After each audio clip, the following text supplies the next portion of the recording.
All right, watch. Now, the best way to do this, the best way to use the hand lens is whichever way it's comfortable in your hand.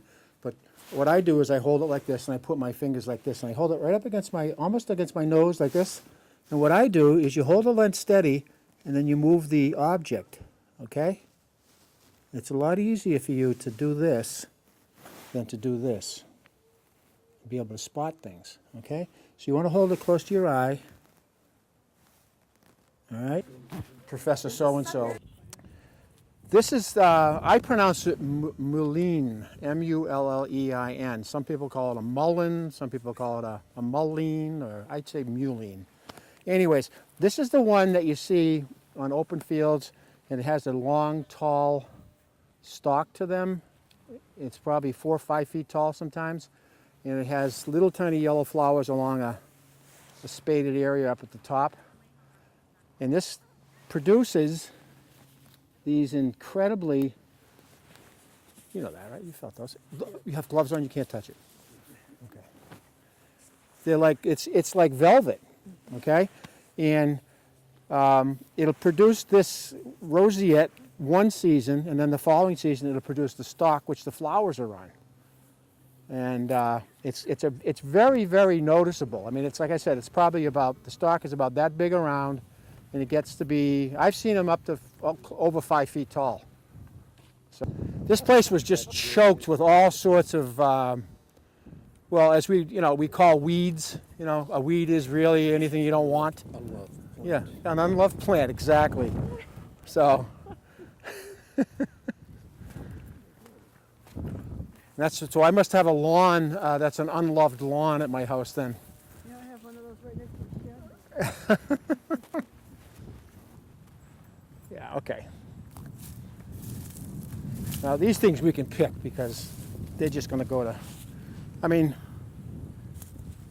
it's a type of grass, obviously. There's how many different kind of grasses? It's like the goldenrods. There's something like 260 varieties just in the Northeast, something like that. I mean, but as I go like this, you can see the seeds, or what might. Yeah, that looks like the seeds. Let me see if I can capture one here, coming off of this thing. Yeah. But here's another situation too, where you have grasses produce a flower. I mean, it's a tiny little, nondescript type thing that generally gets pollinated by the wind. And they produce these large, I mean, this would be the remnants of the flower. Okay.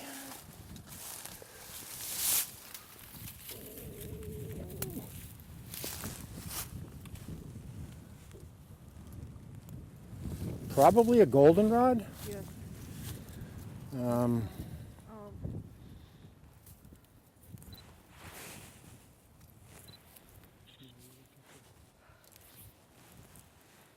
But again, I should have brought my Weeds in Winter book. well, we didn't want to bring any books out here because we didn't want anybody showing off.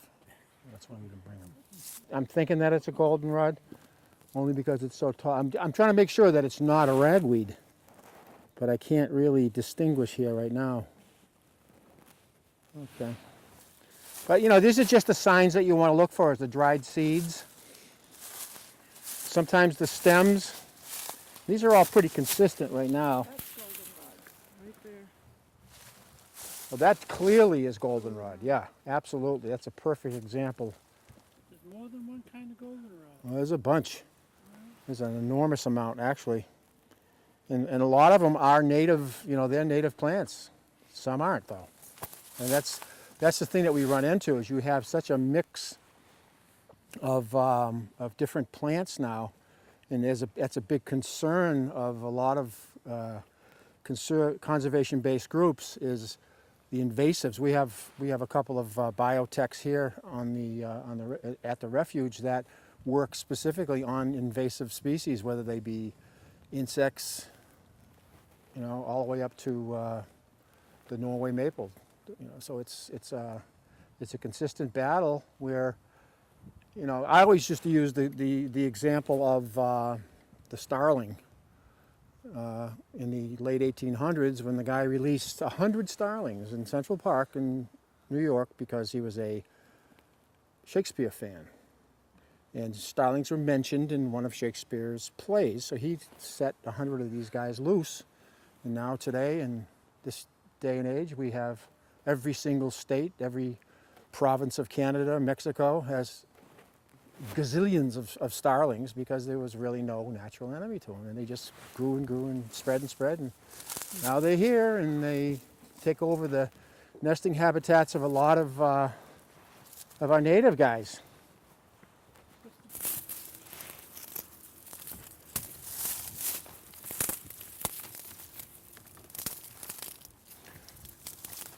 When I first looked over, I thought this was that Japanese knotweed. Yeah, I don't know if it is or not, though. It might be. And you can see how well, we can call it the knotweed because of the way that the segments go up. But they have a slight flower, so it's not a, it'd be the stems right here where the flowers were. Yeah, seeds are prevalent. I mean, they're tiny.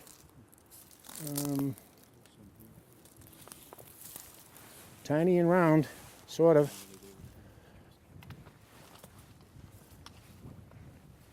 Probably not much of a brownish red color to them.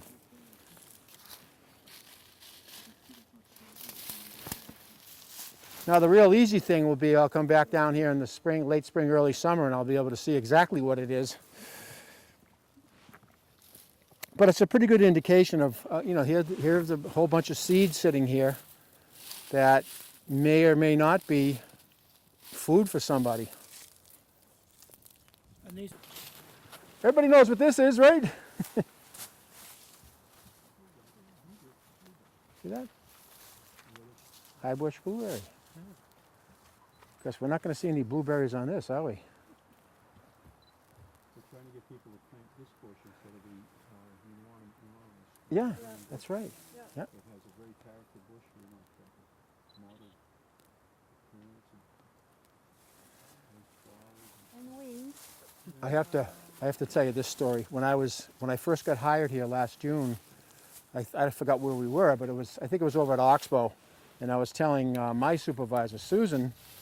No, it was down here on Otter Alley. That's what it was. I was walking down with the Mass Audubon classes, and I came back and I told Susan about the trip and how the kids were, and they were just the little preschoolers, like 5-year-old kids, and they came back for lunch, and I mentioned I already had my lunch. And she says, "Well, what do you mean you had your lunch?" I says, "I was walking along and I saw this gorgeous blueberry bush, and it had the biggest, and I says I had a handful of blueberries." She goes, "Don't let Libby know that you ate the blueberries." I said, "What?" Libby's the project manager here at all the refuges. And she says, "Nothing gets picked, nothing gets eaten, nothing, And I went, "Okay." But, isn't it? I mean, she's, that's strict, and, for whatever reason, she's the boss. So I go, "Yes, ma'am." Well, that was it. No more blueberries for me.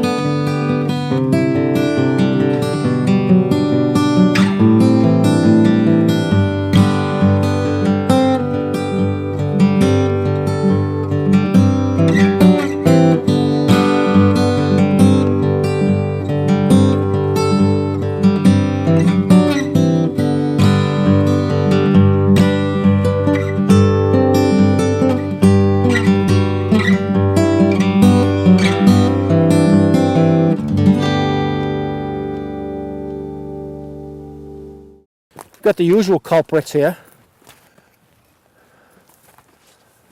Seafood, anyone? culprits, the culprits. Empty clam, white pine, And I'm going to say that's the pitch again because the short stem on it, unopened.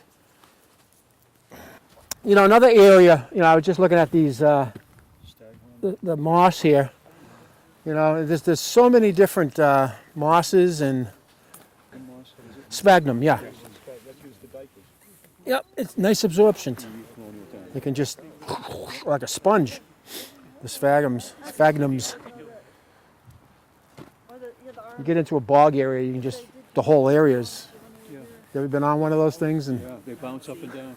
But the colonists used to use it for diapers. yeah, They exactly. absorb them. Yeah. Is it recording? There's some more blueberry galls up in here too. Oh. Now you can take one of these things and cut it in half or pop it open or whatever, and in the middle of it, you'll, if it hasn't left yet, you'll find a little larvae in there, generally from some sort of a fly or a wasp. And all this stuff really, all a gall is the plant material that grows around the, it's like irritation. You know, the plant, like on an oak leaf, you see those big, matter of fact, I think I see one right here. Not sure though. Although these aren't specifically seeds, as we say. Yeah. Yeah, we've all seen these things. See this one, Evan? Yeah. That's part of that oak leaf gall. And as you can see, there's a little hole there, and that's where the little critter crawled out. No, these grow on the oak leaves. They grow right on the leaf itself. And what you'll see is, you know, they'll be right on the thing. And they'll be round. I mean, this is broken in half, obviously.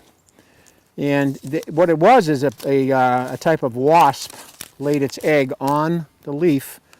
And the little larvae that would hatch from that egg is chowing down on the leaf. The leaf makes this material like we would have a scab over a cut That's from the what? from the irritation of that larvae in the leaf material itself.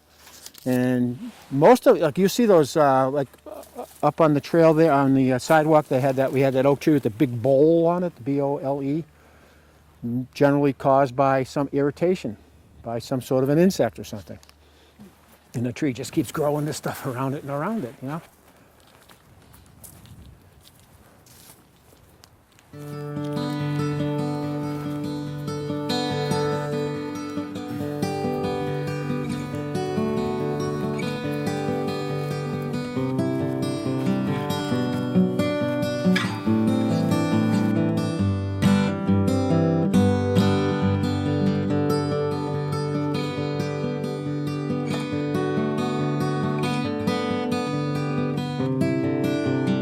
That's the evening primrose.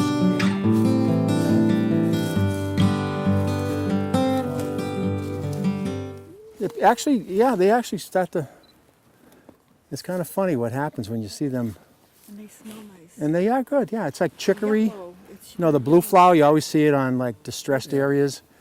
Soon that sun will come out and those things will be like this. And even on a cloudy day, if it starts to cloud up, within 15 minutes, they'll close right up again. It's just unbelievable how they react to the different stimuli like that. sweet at night. It's a moth. Yeah. Moth is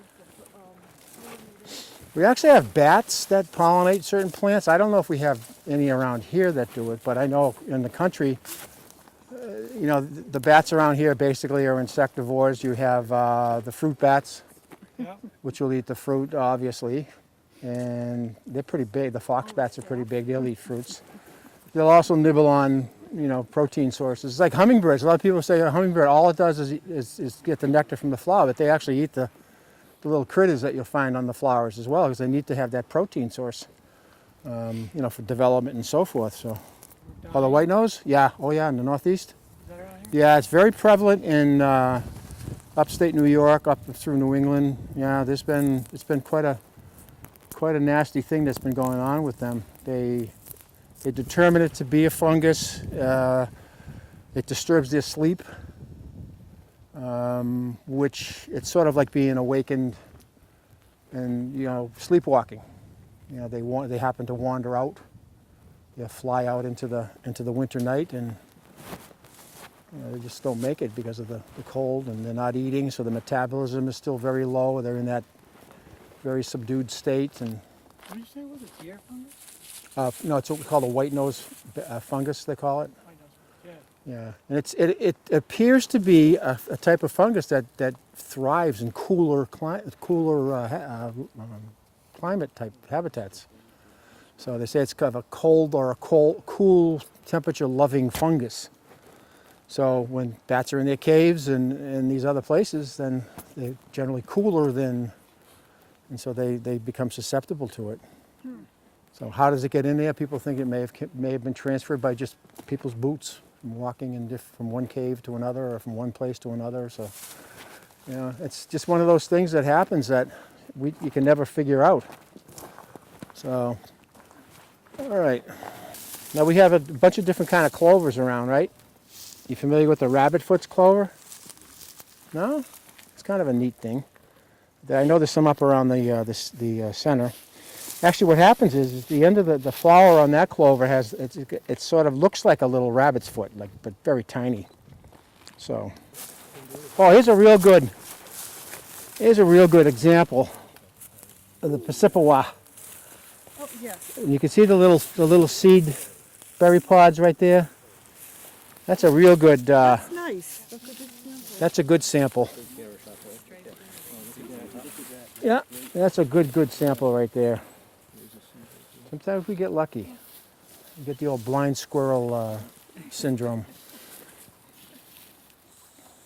It's related to that wintergreen. It's the evergreen because they keep their leaves like a mountain laurel keeps its leaves, and it's basically a wildflower if you want to call it that. Yeah.